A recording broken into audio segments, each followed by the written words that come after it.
এসব কি? এসব খাবার তো আমি খাই না। থাক, আপনার আর আমার জন্য কষ্ট করতে হবে না। আমি এই বাড়ির আর একটা দানাও মুখে দিব না। আমি কোথায় যাব? মানে? আমার তো যাওয়ার কোনো কথা না।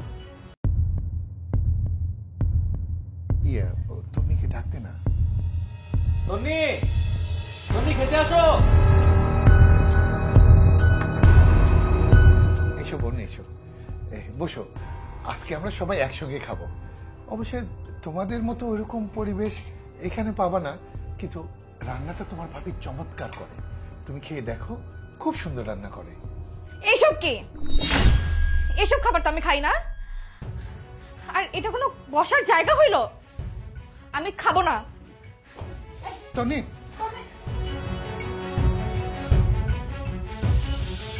ভাইয়া, আসলে ও এমন কেন করলো আমি ঠিক বুঝতে পারলাম না। তুই কিছু ইয়ে করিস না, ভাবিস না। প্রথম দিন তো, আসলে ও বড়লোকের মেয়ে, ওদের টেবিল টেবিল খাবার টাবার সবকিছু তো অন্যরকম। ও এখানে এরকম একটা পরিবেশে এসে পড়ছে, তো আসলে তাই মানতে পারছে না। আজকে প্রথম দিন তো, দেখবি এরপরে আস্তে আস্তে সব ঠিক হয়ে যাবে। তুই কোনো চিন্তা করিস না, তোর ভাবি তো গেছে। নে খা, খাওয়া শুরু কর।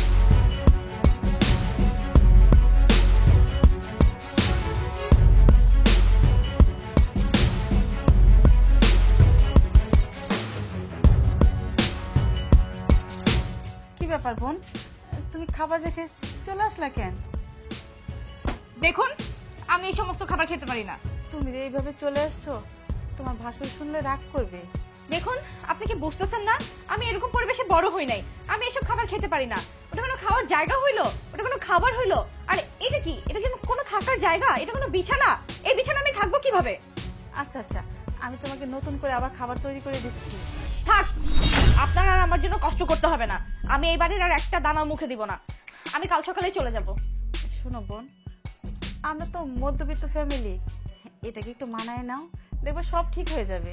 কি বোঝার চেষ্টা করবো? হ্যাঁ, আর আপনি আমাকে বলতেছেন মানায় চলতে? আপনি কি দেখছেন? আপনি আমাকে দেখছেন? আমি একটা এডুকেটেড, একটা স্মার্ট মেয়ে, আর আপনি একটা খ্যাত গাইয়া একটা মহিলা। আপনি আসছেন আমাকে বুঝাইতে? আপনার লেকচার বন্ধ করুন। আর আপনাকে আমার এক মুহূর্ত সহ্য হচ্ছে না। আপনি আমার চোখের সামনে থেকে এক্ষণ বের হয়ে যান। আমি কাল সকালে বাসা ছেড়ে চলে যাব। যান। আচ্ছা,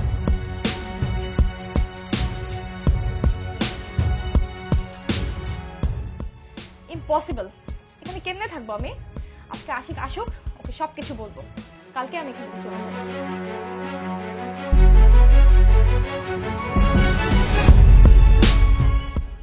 দেখো বোন, তোমাকে তো আমি রাত্রে বললাম যেও না, এই বাড়ির বউ তুমি।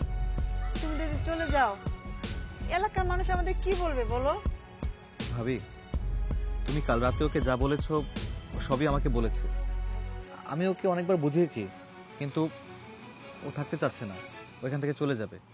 শোনো বোন, মা মারা যাবার পর এই ভাইটাকে আমি ছোটবেলা থেকেই আমরা দুজন লালন পালন করেছি। শুধু ওর কষ্ট হবে দেখে আমরা কোনো বাচ্চা নেইনি, জানো? আমার ভাইটা কোনো কষ্ট না পায়, যে কারণে কোনোদিন ওকে এতটুকু কষ্ট দেইনি আমি। বাচ্চা নিলে যদি আমাদের ভালোবাসা ভাগ হয়ে যায়, সে কারণে আমি তোমার ভাবিকে বাচ্চা নেওয়া থেকে বিরত রেখেছি। আজ তুমি যেও না বোন, আমার বাড়িতে হয়তো ওই সহ্য প্রাচুর্য নেই তোমাদের মতো, কিন্তু আমাদের দুজনের ভালোবাসাটা তো আছে। এটাকে এটাকে তুমি ইয়ে করে যেও না। আমি চাই না আশিক কষ্ট পাক। ওকে একটু কষ্ট লাগলে ওটা অনেক বড় হয়ে আমার বুকে বাঁধে। দেখুন, আমি আর এই বাসায় থাকতে পারবো না। আমি চলে যাচ্ছি। আশিক, আসো। আমি কোথায় যাব?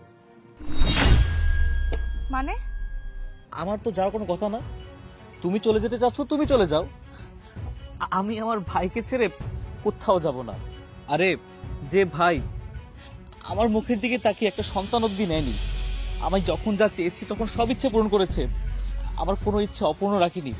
আর তুমি বলছো আমার এমন ভাইকে ছেড়ে আমি তোমার সাথে চলে যাব? কখনোই না। যদি যেতে হয় তুমি চলে যাও। দেখো, তুমি হয়তো চলে যাবে, কিন্তু তুমি আমার ঘরের লক্ষ্মী, ঘরের লক্ষ্মী ছাড়া আমরা কেমনে থাকবো বলো?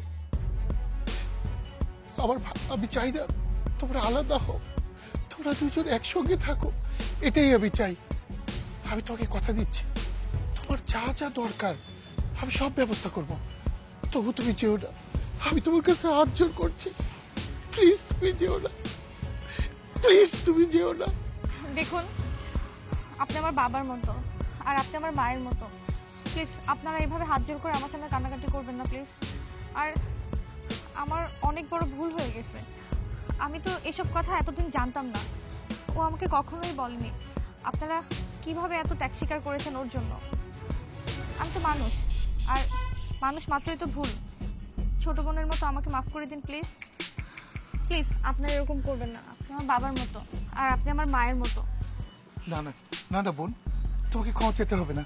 তুমি যে ভুল তোমার বুঝতে পেরেছো, এর জন্য খুব খুশি। এই চলো ঘরের লক্ষ্মীকে, হ্যাঁ ঘরের লক্ষ্মীকে নিয়ে চলো, আমি সব ব্যবস্থা করব, আমি তোমার জন্য সব ব্যবস্থা করব। দেখো আমি তোমার